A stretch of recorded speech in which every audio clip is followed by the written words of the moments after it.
สบายดีท่านผู้ฟังทุกท่านมื้อนี้สิมาเล่านิทานเรื่องท้าวสีนวลบ่มักไปโรงเรียนน้องๆคนใดที่บ่มักไปโรงเรียนมาฟังพร้อมๆกันเลยว่าสิเป็นแนวใด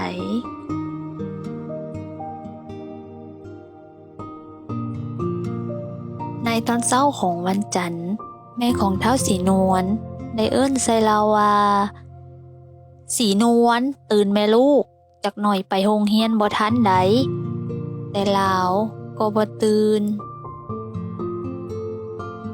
ต่อมาท้าวสนท้าวแม็กและนางตีบได้ขี่รถถีบผ่านเฮือนของสีนวลท้าวสนเลยเอิ้นใจว่าสีนวลสีนวลไปโรงเรียนถ้าไปบ่ทันเวลาโตได้แล่นอ้อมเดินใดทันใดนั้นท้าวสีนวลฟ้าวแล่นใส่กระดุมเสื้อก็บ่ถึกแล่นมาขออนุญาตเข้าห้องว่าป้าครูหลานขอเข้าห้องแน่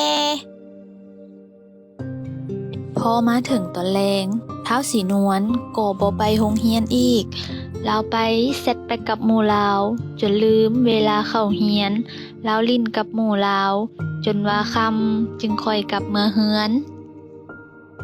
เมื่อมาถึงเฮือนแม่ของลาวถามว่ามีเวียกบ้านบ่ลูกเอามาให้แม่เบิ่งดูสีนวลตอบว่าโดยลูกได้เฮ็ดแล้วหมดแล้วแต่นางตีบยืมเอาไปเบิงหลายวันผ่านไปท้าวสีนวลก็ไปโรงเรียนบ่ปกติจนป้าครูบอกให้ท้าวสนท้าวแม็กและนางตีบไปหาท้าวสีนวลอยู่เฮือนพอไปถึงปรากฏว่าเห็นท้าวสีนวลนอนเฮ็ดน้ำลายไหลอยู่นางตีบเว้าว่าสีนวลลูกแม่มื้อนี้มีเส็งใดท่านบ่ไปเส็งโตสิข้างห้องใดแต่สีนวลก็บ่สนใจจนพวกท้าวสนและหมู่ของลาวพากันหามเอาท้าวสีนวลออกจากห้องนอนเพื่อไปโรงเรียนแต่ท้าวสีนวลได้จับพนักขันไดไว้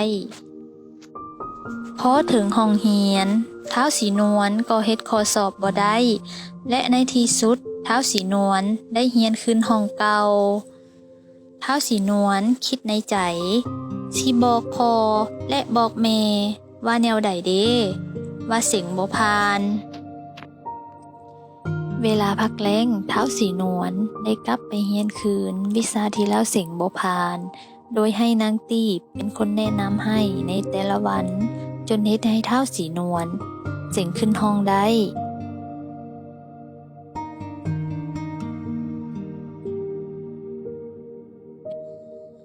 มาฮอดนี้นิทานก็ได้จบลงแล้วฝากกดไลค์กดแชร์กดติดตามเพจหอสมุดของพวกเราในเด้อเพื่อเป็นกำลังใจให้พวกเราได้สร้างคลิปวิดีโอใหม่ๆให้ทุกท่านและน้องๆนักเรียนได้รับชมรับฟังครั้งต่อๆไปขอขอบใจ